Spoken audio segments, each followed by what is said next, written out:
is Blossoming Marriage Academy, and Blossoming Marriage Academy is an initiative of Royal Life Springs. At Royal Life Springs, we are very passionate about empowering families to thrive and to blossom. My name is Jacinta Njihia, I'm married and family therapist. And today, yet again, we are so honored to have a wonderful guest who's always very empowering and very insightful on many things. And I'll ask him, for the benefit of those of you joining us for the very first time, to introduce himself. Welcome, Boniface. Thank you, Mom Jacinta. It's a pleasure once again to be here. For the benefit of our audience that are joining us possibly for the first time. Yes. Boniface Nyoikenganga are my three names. I'm married and I'm a father of three wonderful children. And beyond that, I'm a communicator, I'm a teacher, and I'm a writer. So those are the areas of my passion. Maybe also, if you don't mind, just mention a few titles to your name. I know you're very passionate about authentic manhood and authentic living. Yes. Maybe for the benefit of the viewer, tell us, the few books that you have to your name. Yeah, I've been privileged to write a book for men called Towards Authentic Manhood. It's actually the first title that I did for men.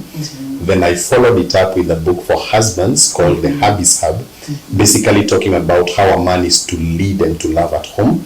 Then I did one called The Quest for Authentic Character, basically challenging people to a place of living life from the inside out and building a strength of character that can sustain whatever it is that they are building. Then my latest book is called The Excellence Code. Wow. So basically just challenging people to resist mediocrity and to rise up and live a life of excellence in their own lives. Wow, that is loaded. I'm excited about The Hubby's Hub. Yes. That is the one on husbands as leaders. Yes. And today we are talking about husbands as leaders. Yeah. Tell us, when we think about a leader, many things come to mind, especially in the context of family, because of the culture of our upbringing. You're thinking of this husband who is authoritative, dictate to you. What is it to have a husband who is a godly leader and who will lead a family towards thriving and blossoming? That's a very profound question, and it's because based on our upbringing in our African culture, being a leader is equated to being a lord. And being a lord and being a leader are miles apart, because being a leader does not mean that you rule with an iron fist and whatever you say goes and you intimidate and boss everybody around. But being a leader fundamentally by definition is being a servant. Wow. If you go back to the basic biblical definition of leadership is servanthood. So to the extent that you're serving those that you're leading, it is to that same extent that you can be said to lead. And what is serving? Serving is adding value with sacrifice. So again, when you expand that definition further, you're saying if you're leading a family, if you're leading a wife, if you're leading children, we are saying you are adding value to them by sacrificing. Wow. So the agenda is not you being hero worshipped. The agenda is you adding value to those that you're leading. Wow. So it's about the value you bring. That is the title. Loaded. Servanthood. It is servanthood. But when we think about a husband, we think about just serving them. But you're bringing the aspect of servanthood. Yes. Boniface, Ephesians 5 talks about husbands and wives. And one of the things that is really misquoted or quoted is about wives submitting. Yes. Just maybe help us understand the role of this leader such that the submission of the wife is not a point of weakness, but a point of strength. When you look at the context of that scripture, it says, husband, love your wives as Christ loved the church and gave himself for her. And then now after that is when it says, wives submit. Now look at what came first. What came first is not the submission. And I am not saying that a woman should say, I wouldn't submit because the husband is not leading. I am saying there is something that must be done. I love a wonderful line that I read many years ago that said, before something is done, something else has to be done first. Now, before submission is expected, the love that is streaming from the husband has to be so of such a high quality that when the woman experiences that love, she is not forced into submission. She is inspired. She gladly, out of her own volition, says, this man loves me so much, it would be an act of unkindness for me not to be able to submit. And so the man initiates the submission equation by giving selfless love to the woman. And so this is what Jesus did. The Bible says he died for us. That's right. Why do we feel compelled to submit to him? Because of the act of sacrifice he did. So when there is no sacrificial leadership, then you're not inspiring submission, you're demanding it. And there's nothing as terrible as somebody feeling they are doing something out of demand and not out of their own volition. In God's original design, it is as you sacrificially love that you provoke that submission from the woman. Wow, you bring out a very important aspect. Because Boniface, what would be expected of me even if my husband is not loving me? Would I still be expected to submit? Yes.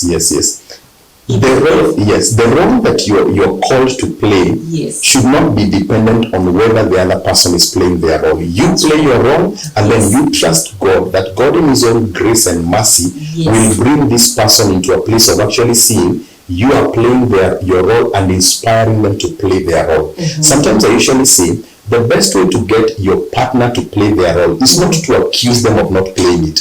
It is to play your role so well that they begin to feel, by the way, I am being unjust by not playing my role. So you inspire them by your example, not by your demands or deception or manipulation. You actually play your role with such excellence that they actually feel, wow, I also need to play my role because so-and-so is playing their role. The only justice I can do in this relationship is to also play my role well. Wow, I love the way you bring it out so well, because working with young couples or even listening to young ladies especially, they're like, I have no problem submitting as long as he loves me. But I think what you're bringing out is that we do our part. Irrespective of whether the other person, because I guess we do it also as unto God. We do it as unto God, and you have to realize marriage is not 50-50. It's not saying I'll do my 50 and then this person has to meet me at 50%. It is doing your 100%. So that even when they don't do their part, you've already played your role, you've already undertaken your responsibility, and you're not there waiting for them to do something. You are actively involved in playing your role. And I think that is what is maturity in relationships. Maturity in relationships doesn't wait, doesn't live with a reactionary kind of disposition, where you're actually saying my submission is my reaction to his love, or my love is a reaction to their submission. It's actually saying I am going to go 100% into playing my role and believe that God in his grace will allow them to also play their role. Does that always happen? It doesn't always happen, but that doesn't relieve you from your role and responsibility and doing it 100%. That's right. Yeah. I think I hear you also mention something that you do not demand, like you can't demand respect. You can't. I know it's so critical and important for a husband or for a man to be respected, but you cannot demand it. You cannot demand it. A good leader will not demand that. In fact, what a good leader does, he creates an environment for what he wants. He doesn't demand it. Because if you demand to be submitted to, then it means by default you're perceiving your wife as a slave, not as a person. But when you perceive them as a person that has choice, can make decisions, then all you can do as a husband is to create an environment for it. And that environment is what the Bible is calling love. When you create an environment of love, then you are creating an atmosphere that befits for the submission to be drawn out of your woman. And I think that's the place of the man in the relationship. Do not be a thermometer reacting to the environment. You become a thermostat. You create the environment. You set the tempo, and you lead by example, not by demand. That's right. Yes. What if somebody will be asking? So a husband is a leader. Does that mean whatever he decides, whatever he says goes? does that equate that? What is the place of a wife, particularly in terms of decision making, in terms of planning for the family? What kind of leadership will that leadership embrace the input of the wife? There's something interesting I find, especially in our African culture, where engaging the wisdom of your woman is seen as a weakness. But you need to realize the first description of a woman in the Bible is helper. That's right. Helper does not mean she's weak. It actually means one who comes along and helps you to carry a load. If you are to actually look at that in context, in many ways, women are stronger than men. And this is a difficult concept for many men to understand. So when a man is actually seeking the wisdom of his woman or the input of his woman, he's actually not perceiving her as somebody who is there to be viewed and not to be involved. He's looking at, I have a helper in this journey, and when the wisdom of the woman comes into the vision of the husband, the vision is enriched, the execution is of a better quality. But when you look at it as this is a person who is here to be seen and not heard, then you create an environment where you may never draw the benefits that God invested in your woman for your vision. Now, one of the things that I want men to understand is that when God gives you a wife, the Bible says he who finds a wife finds a good thing and obtains favor. Now, how you treat that woman determines whether she will become a source of favor or she will become a source of frustration. Now, when you treat her well and you draw out her wisdom, she is able to give you input that sharpens your decision making, makes your ability to navigate to the future forward. There are many times I have consulted my wife and she's given me a perspective that I hadn't seen. In my own blind spots, I wouldn't see it, regardless of how smart I am. So when I draw her wisdom into my decision making, it actually puts me in a better position as a man, because she becomes the partner that helps me to overcome my blind spots. But when I look at her as somebody who should not be consulted, not be involved, I am the leader, I am the boss, then I lose the favor that God has deposited in her. And the favor is not for her, it is for me. So when I realize it is for me, then I'm able to draw it in and I'm able to use it to the advantage of the relationship. And then that becomes a relationship builder that you cannot build any other way. And what you're saying actually is supported by research. Marriage and family therapists who have done research with couples for a very long time have found out that where the wife is able to influence the husband in matters of division of family, those marriages are more stable and are more happier. There's a richness that comes there, because leadership is never by compulsion. Any person that leads you and you feel that they are leading you by compelling you and pushing you towards a certain direction, usually you only do it for so long as you have to. You never go the extra mile. But when it's by consultation, then they are even motivated to go the extra mile to give you extra input that gives you extra advantage in the decision-making process. And that's the beauty of marriage. That it's not a competition. You know, asking your wife for wisdom in a decision does not mean that you're competing with her. It does not even make you any lesser of a man. It actually proves that you have an ear to hear the wisdom of the one you're leading and to bring her wisdom for a greater outcome in the journey of life. And like you've rightly said, men who consult their women go far than men who make independent decisions. Marriage is not created to be an institution where independence dictates how things are done. It is interdependence. The cross-pollination of wisdom and the diversity of thought. And when you lose that diversity, then you will have an inferior quality marriage. You will have an inferior quality journey as a man. And one of the things that I've realized, Ma'am Jacinta, is that when I've consulted my wife, it does two things. It validates her perspective.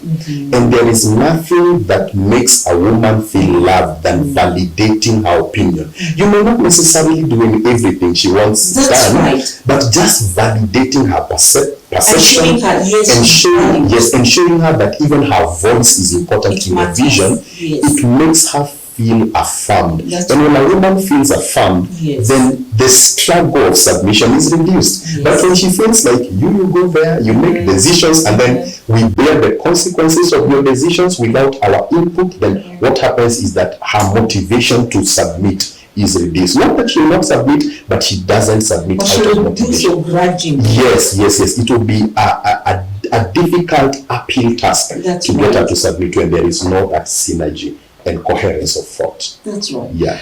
Wow. Yeah. I have had young ladies asking, Yes. or young couples Yes. asking, Yes. what do you do when the husband doesn't take that place of leadership? And even asked further, Yeah. what do you do when sometimes you could marry a wife who has great visions, Yes. very driven, Yes. and in the times we're living in today, you have wives who have even earning money. That's true. How does a husband navigate that so that they don't feel undermined and they continue to be the leaders? Because again, a home with two heads, it's a monster. It's a monster. So we still have to be subject to the authority that God has ordered. But how does a husband as a leader maneuver that, just managing that? Because sometimes it's not easy. Because also we know that the women of today are very empowered. They're very, driven. How does a husband as a leader maneuver that so that they manage their homestead well, even with these different strengths? I think one of the things is to realize you're both members of the same team. Once you realize that your wife is not your competitor, she's your team member, then you actually realize you are not fighting each other, you are fighting for each other. And I think that understanding in a great way helps people to work together. I'll give you a practical example of myself. When I got married to my wife, she was earning more than me. And that can be very intimidating when you're the leader, you're making decisions, but your paycheck is the smaller one in the equation. But it's family money. Yes, it should be family money. And initially, it was a very intimidating experience for me because I was feeling like sometimes when she questions an expenditure, she's undermining my leadership. Is it because you're bringing a bigger check that now you question this decision that I've made? But I had to discover that we are members of the same team. And when we realize that we are one, the Bible says two shall become one. When you realize that you're one, then you realize it is not a space for you to fight. It's a way for you to find a way of bringing vision and bringing wisdom, because sometimes you may not be able to bring the paycheck, but you've got to be able to bring the vision and the wisdom that will make the paycheck work together for common good. So I think it is that understanding. And then two, I think I need to challenge my brothers out there to actually realize that if you're intimidated about your woman earning more, the problem is not her earning. The problem is your insecurity. So the bigger issue you need to address is your insecurity. Because if that insecurity is not addressed, the day you will earn more, then you will use it as a tool to leverage your lordship over her, and not realize that even you earning more doesn't make you superior to her. It only means that you have a better advantage in adding value to the relationship. So for the women that are more empowered and the men that are earning less, realize you're in the same team, and don't use your paycheck as a measure of how much leverage you have on the relationship. Let the paycheck come and let it be used mutually, in mutual agreement. Because when there is no that mutual agreement, then people begin fighting each other. It is my money, it is your money. When we get rid of that, it is mine, and we say it is ours, then it diffuses all that tension. But more so, let's address insecurity issues, because insecurities feed into wrong judgment and perspectives in a relationship. And I like what you bring up, insecurities, because essentially a husband who is leading his family well, I guess would want to help the wife, the children, be all that God created them to be. An insecure husband will not do that. But maybe just as we talk about husbands as leaders, what is it maybe also that a wife can do to support this leadership? Because a leader has followers, a leader has subjects, a leader has... So what is it that a wife can do? Number one, I think ladies, it's important for me to encourage our ladies to understand that the biggest need of a man is respect. That's right. And when a man feels respected, he feels his leadership is validated. And one of the easiest ways to show a man that you respect him is to celebrate the little wins that he brings on the table. He may not have built your mansion, but just the fact that he's able to pay rent consistently, celebrate that and show appreciation for that. This is the interesting thing I've seen with men. What you celebrate about them, they are tempted to repeat it.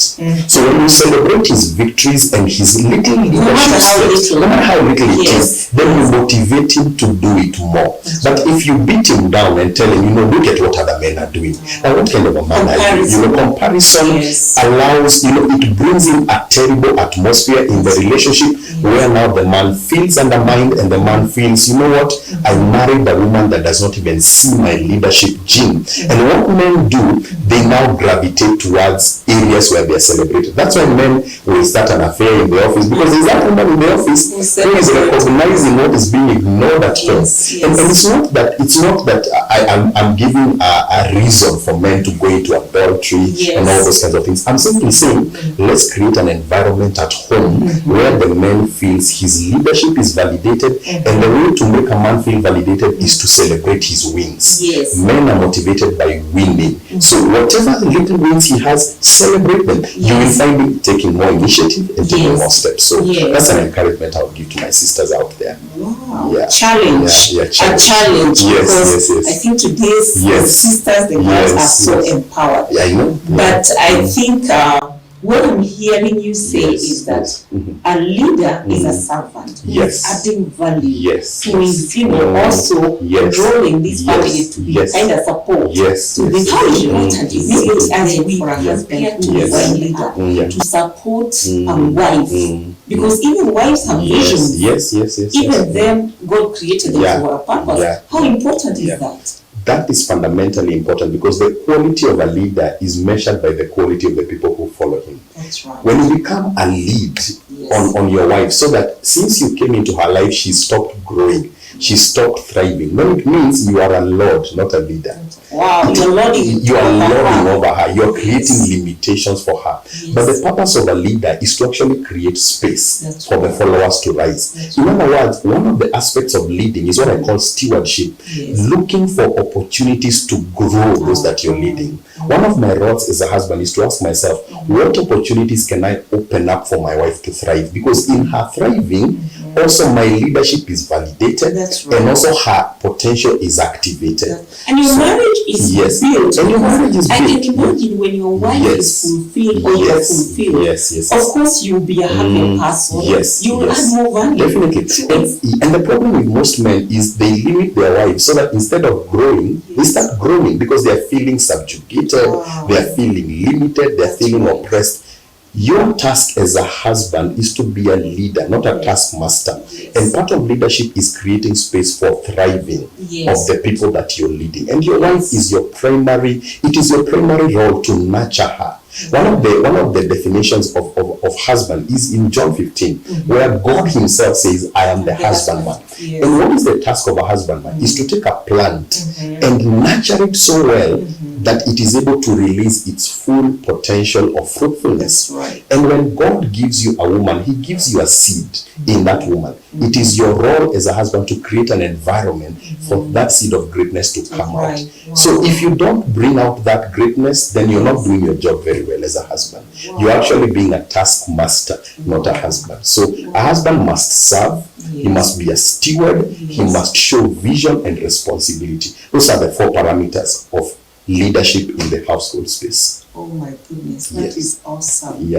A husband is not to lord it over his family or his wife, but is a servant. He's a servant leader. It's somebody who adds value. Yes. Wow, this is exciting. Thank you. I think the husbands out there have had it, and the husbands to be have also had it.